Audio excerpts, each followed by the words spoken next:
Hi friends, welcome to news pocket. West బెంగాల్లో Trinamool Congress party and BJP మధ్య ఒక చిన్నపాటి యుద్ధమే జరుగుతోంది. వచ్చే ఏడాది ఫిబ్రవరి ఆర్ మార్చిలో జరగబోయే అసెంబ్లీ ఎన్నికలకు గాను ఇప్పటి నుంచే మమతా బెనర్జీ ఎలాగైనా సరే ఆ రాష్ట్రంలో క్రిమినల్ పాలిటిక్స్కు తెరలేపి తానే మళ్ళీ విజయం సాధించాలని భావిస్తోంది. అందులో భాగంగానే ఈస్ని అడ్డంగా పెట్టుకుని బీజేపీపై ఏకంగా యుద్ధానికే ఆమె సిద్ధమవుతోంది. బీజేపీ గనక మా రాష్ట్రంలో ఏమైనా చేయడానికి ప్రయత్నాలు చేస్తే ఖచ్చితంగా నేను మొత్తం యావత్ భారతదేశాన్ని షేక్ చేసే విధంగా ప్రయత్నాలు చేయడానికి ఏమాత్రము వెనక్కి తగ్గనని ఈసారి హెచ్చరికలు జారీ చేశారు. అయితే దీన్ని బట్టి చూసుకుంటే వెస్ట్ బెంగాల్లో అల్లర్లు రేకెత్తించడానికి మమతా బెనర్జీ ఏమైనా ప్లాన్ చేస్తున్నారా అనే అనుమానాలు సైతం కలుగుతూ ఉన్నాయి. ఎందుకంటే గతంలో వక్ఫ్ బోర్డు అంశంలో కూడా మమతా బెనర్జీ ఇదే తరహా వ్యాఖ్యలు చేశారు. వక్ఫ్ను గనుక అమలు చేస్తే ఖచ్చితంగా మేము రాష్ట్రంలో ఏం చేయడానికైనా సిద్ధపడతామని మమతా బెనర్జీ గతంలో ప్రకటన చేశారు. మనందరం చూసాం, వక్ఫ్ బోర్డు బిల్లు అమల్లోకి వచ్చిన తర్వాత ముర్షిదాబాద్ కేంద్రంగా పెద్ద ఎత్తున అల్లర్లు చెలరేగాయి. హిందూ ఇళ్లనే లక్ష్యంగా చేసుకుని వీళ్ళంతా దాడులకు పాల్పడ్డారు. దీంతో కొన్ని వందలాది మంది హిందువులు ఆ ప్రాంతాలను వదిలి వెళ్ళిపోవాల్సిన పరిస్థితి ఏర్పడింది. సో ఇప్పుడు కూడా ఈ ఎస్ఐఆర్ ప్రక్రియను అడ్డు పెట్టుకుని రాష్ట్రంలో క్రిమినల్ పాలిటిక్స్కు తెరలేపేందుకు సిద్ధంగా ఉన్నారా అనే అనుమానాలు అయితే కలుగుతున్నాయి. ఈ విషయంపై మనం ఈ వీడియోలో చర్చించుకుందాం. అంతకంటే ముందు ఈ వీడియోను లాస్ట్ వరకు చూడండి. ఈ వీడియో కనుక మీకు నచ్చినట్లయితే ఖచ్చితంగా మా ఛానల్ను సబ్స్క్రైబ్ చేసుకోండి. అని మేము చేస్తున్న ఈ ప్రయత్నానికి మీ వంతు సపోర్ట్ ఇవ్వండి. ఇక డీటెయిల్స్లోకి వెళ్తే, మనందరికీ తెలుసు, ఇప్పుడు యావత్ దేశవ్యాప్తంగా కొన్ని రాష్ట్రాల్లో ఎస్ఐఆర్ ప్రక్రియ అనేది జరుగుతుంది. కానీ ఏ రాష్ట్రంలో లేని ఈ వివాదం only west Bengal and Kerala ఇలాంటి రాష్ట్రాల్లో మాత్రమే జరుగుతుంది. వెస్ట్ బెంగాల్లో అయితే ఏకంగా మమతా బెనర్జీ చెప్పిన దాని ప్రకారం 35 మంది బిఎల్ఓ ఆఫీసర్లు ఆత్మహత్య చేసుకున్నారు. లోకల్గా ఉన్న టీఎంసీ కార్యకర్తలు వీళ్ళను బెదిరించడం స్టార్ట్ చేశారు. తాజాగా ఒక టీఎంసీ కార్యకర్తను సైతం ఈసీ ఆదేశాలతో పోలీసులు అరెస్టు చేశారు. నిజానికి లోకల్గా అక్రమ వలసదారులను కాపాడే ప్రయత్నం టీఎంసీ కార్యకర్తలు భారీగా చేస్తూ ఉన్నారు. కొన్ని దశాబ్దాలుగా, అంటే 2011లో మమతా బెనర్జీ ఎప్పుడైతే అధికారంలోకి వచ్చారో అప్పటి నుంచి టీఎంసీ కార్యకర్తలు పెద్ద ఎత్తున అక్రమ వలసదారులను అక్కడికి తీసుకువచ్చి సెటిల్ చేయడం స్టార్ట్ చేశారు.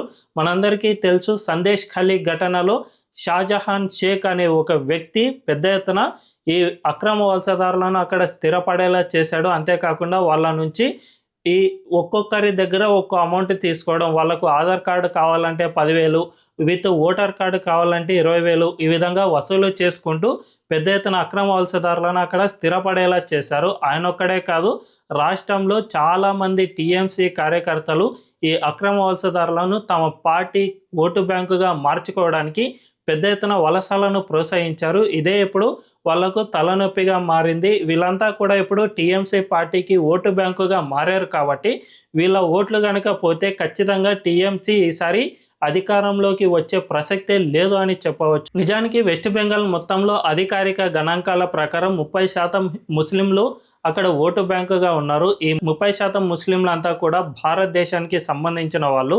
మిగిలిన వాళ్ళు దాదాపు 10 నుంచి 15% వరకు అక్రమ వలసదారులు ఆ రాష్ట్రంలోకి వచ్చి స్థిరపడ్డారు అని గణాంకాలు సైతం చెబుతూ ఉన్నాయి. అంటే ఏకంగా 40 నుంచి 45% అక్కడ అక్రమ వలసదారులతో కలిపి ముస్లిం డామినేటెడ్ ఏరియాలు ఉన్నాయి. నిజానికి ఇవి కొన్ని ప్రాంతాలకే మన భారత ముస్లింలు పరిమితం అయ్యారు. అంటే వీళ్ళంతా కూడా ముర్షిదాబాద్ ఇలాంటి జిల్లాలో ఎక్కువగా నివసిస్తూ ఉన్నారు. కాబట్టి వీళ్ళు ముఖ్యంగా 30 నుంచి 40 స్థానాల్లో వీళ్ళు డామినేట్ చేయగలుగుతూ ఉన్నారు. కానీ ఈ అక్రమ వలసదారులను అన్ని జిల్లాల్లో అక్కడక్కడ వీళ్ళను ఇంప్లిమెంట్ చేయడం ద్వారా ఓట్లను ప్రభావితం చేసేందుకు టీఎంసీ ప్రయత్నాలు చేసింది. వీళ్ళ వల్ల కనీసం 1 or 2% ఓట్లను ప్రభావితం చేసిన అది భారీగా మార్పులను తీసుకువస్తుంది అని టీఎంసీ గత కొన్ని దశాబ్దాలుగా అక్కడ ప్రయత్నాలు చేసింది.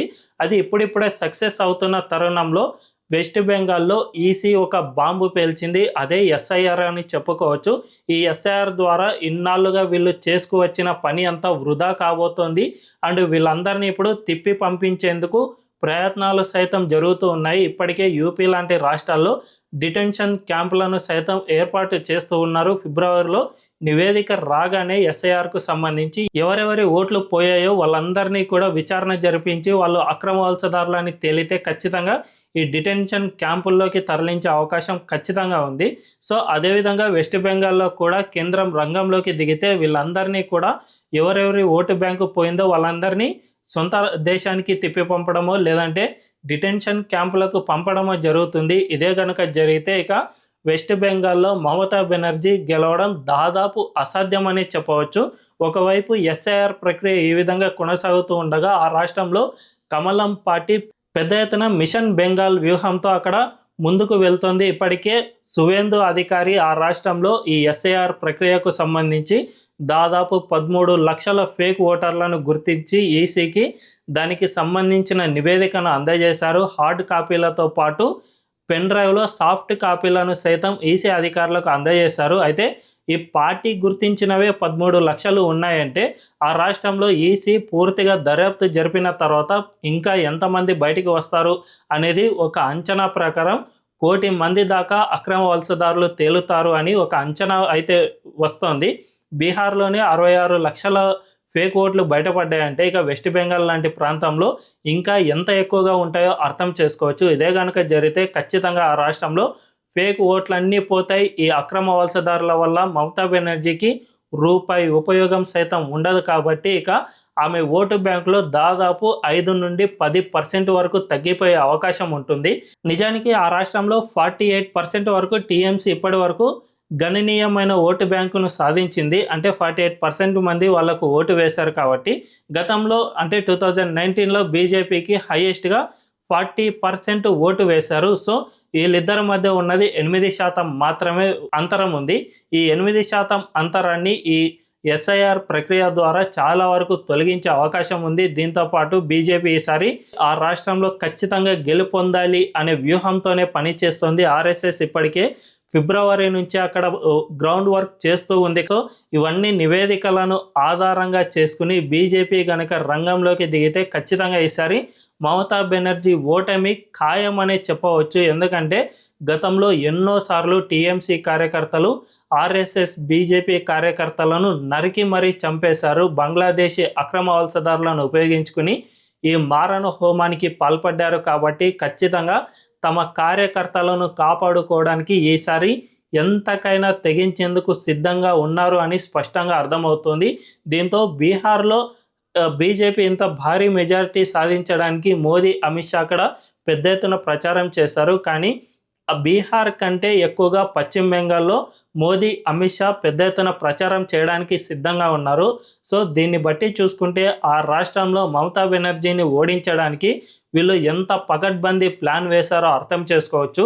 ఇది త్వరలోనే సాకారం కావాలని కోరుకుందాం. వెస్ట్ బెంగాల్ ప్రశాంత వాతావరణం అక్కడ రావాలి అని మనందరం కోరుకుందాం. ఈ పొలిటికల్ వైలెన్స్, క్రిమినల్ పాలిటిక్స్కు అక్కడ తెరపడాలని మనందరం మనస్ఫూర్తిగా కోరుకుందాం. ఈ వీడియో కనుక మీకు నచ్చినట్లయితే ఖచ్చితంగా మా ఛానల్ను సబ్స్క్రైబ్ చేసుకోండి అండ్ బెల్ ఐకాన్ను క్లిక్ చేయడం అస్సలు మర్చిపోవద్దు. Thank you.